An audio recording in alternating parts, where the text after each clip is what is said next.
Hi, my name's Buzz Brown, and I'm walking in front of Roosevelt Elementary School here.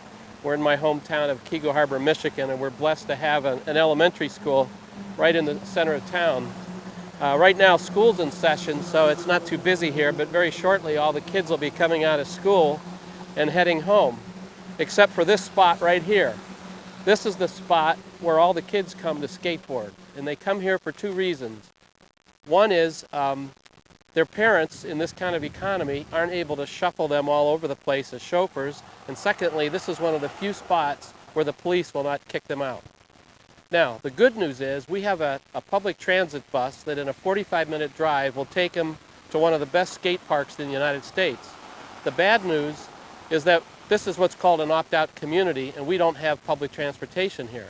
Well, I've moved over to Sylvan Lake, Michigan right now, which is just next door to Keego Harbor. Sylvan Lake is another opt-out community and does not have bus transportation.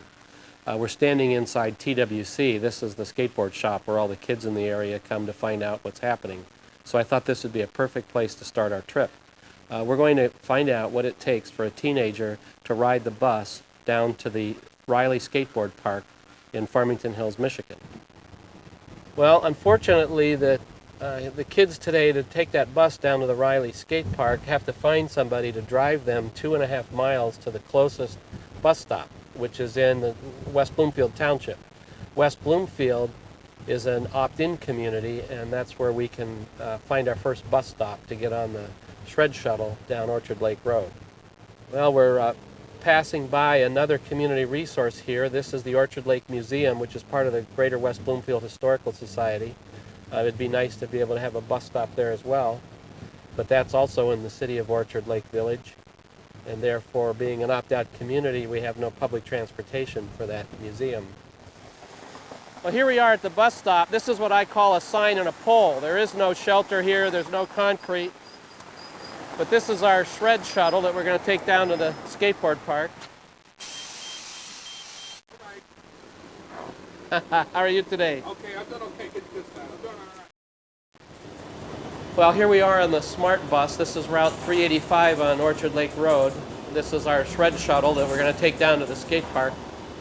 And you'll notice we've passed the West Bloomfield High School. Earlier we passed Abbott Middle School. Now we're going by the West Bloomfield High School. That's also part of the West Bloomfield School District. And very shortly, we're going to be passing on the other side of the road the Orchard Lake Middle School, also part of the West Bloomfield School District. The West Bloomfield School District is really lucky that both middle schools and the high school are on Orchard Lake Road and perfect for public bus service. Except, of course, for the Abbott School, which is in the Orchard Lake District, which is an opt-out community. We're coming up to the intersection of Orchard Lake Road and Maple Road. West Bloomfield Township does not have a town center, but if it did, this would be where the center of West Bloomfield would be. This is a major intersection here for public transportation because this is where the Maple Road east-west route intersects with the Orchard Lake Road north-south route. And if the teenagers from Keego Harbor wanted to go to the West Bloomfield Skate Park, they would transfer buses right here, and it's just a mile down the road, and they'd have another skate park they could be going to. The Smart Bus System recently received a $22 million grant from the federal government, and some of that money will go to upgrading these bus stops from a sign with a pole to shelters with a concrete slab and benches to sit on.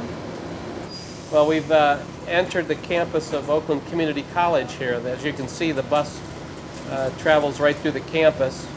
This is also the location for a park and ride. We have an express route that goes from Farmington Hills right to downtown Detroit. So this is a significant bus route for Oakland County.